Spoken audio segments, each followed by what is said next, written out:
All right. So today, our task is to figure out whether we want to buy or rent this condo.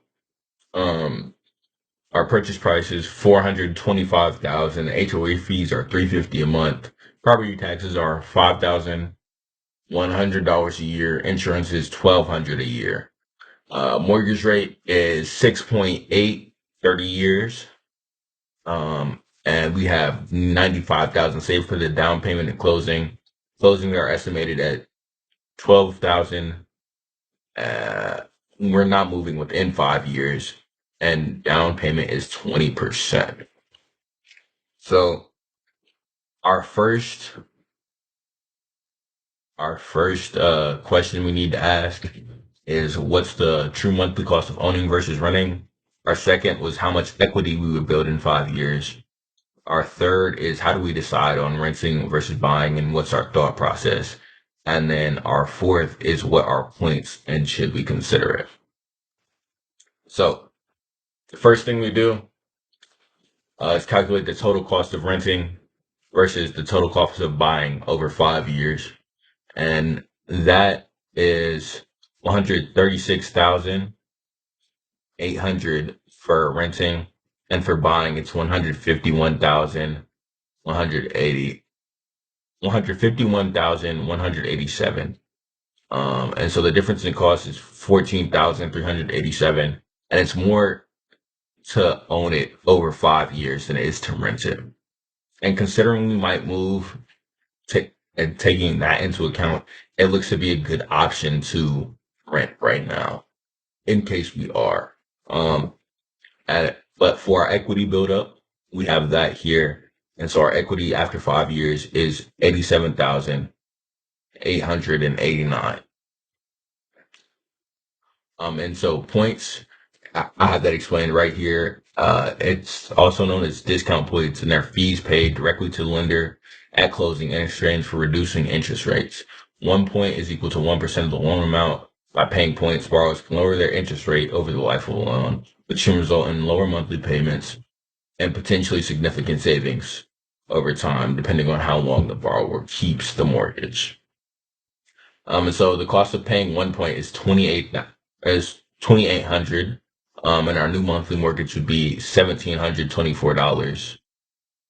New monthly ownership cost would be $2,474. Our new cost of owning over 5 years is $151,240. The new cost of renting over 5 years is 14,000 less than that. So it's 137,000, or no, 136 something thousand. And our difference compared to owning over 5 years, it's only $53. And for 2 points, it's 56,000. Our new cost of ownership is 151,324, and our difference between original owning is $137.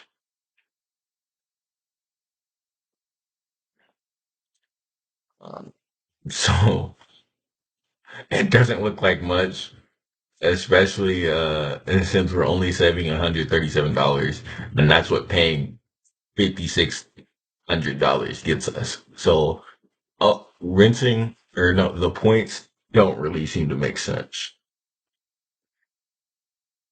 Uh, here's our 5 year summary analysis. So our total cost of renting is 136,800. Our owning without points, 150,187. With a point, it's more, and with 2 points, it's even more. So there's really no reason to do that. And so owning without points is more expensive than renting by 14,000. And it's always, even with the owning, is always around 14,000 more expensive than renting. But after 5 years, we build 87,000 in equity.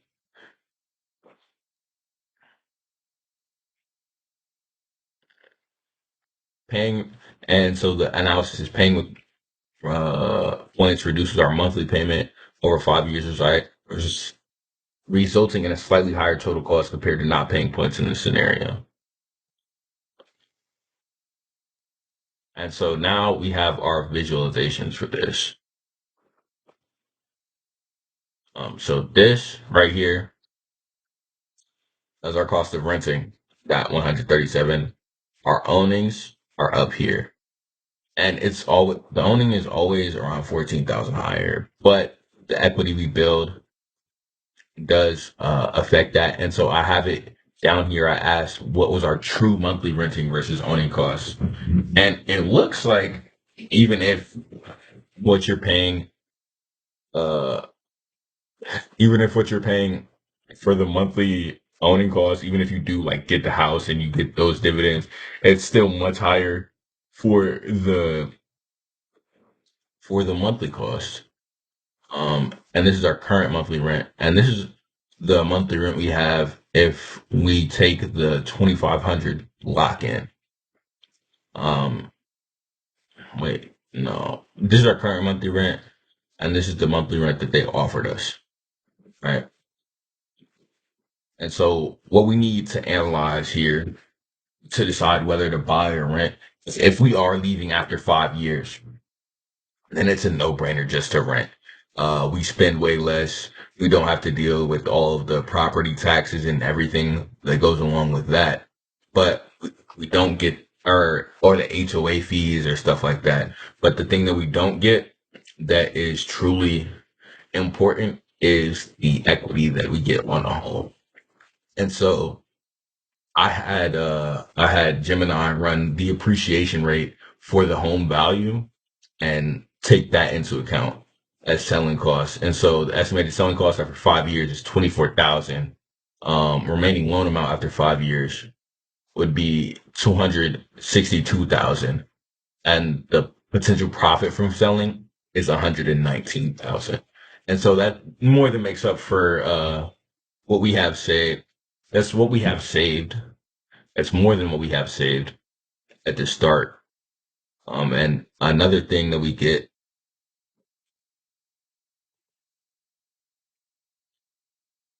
And another thing that we get is our net cost of owning. So our net cost of owning for the 5 years is 31,800, and our total cost of renting over the 5 years is 136,000 after we sell it, which is including our potential profit from selling. So our net cost of owning is only 31,000. Um, and the difference compared to renting, we're losing around 104,000. Yeah, around 104, 105,000.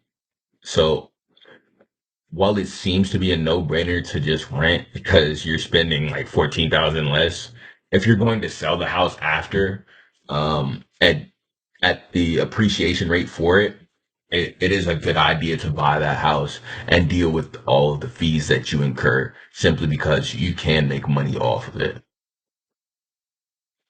And here we have our total cost of renting and owning with the impact of appreciation. And so here's our gross owning cost up here. This is the 150,000, and this is the 130 something thousand from renting. But these are after we sell. And this is what we would actually, this is, this is what the net owning costs, not just what we pay, but what we get back as well. And so we are still gonna pay 36,000, but I would rather pay that 36,000 than 136,000. And so I think the correct answer here is to buy the house and own it and sit on that appreciation rate and then allow that to sort of pay back the costs of owning this house. Thank you.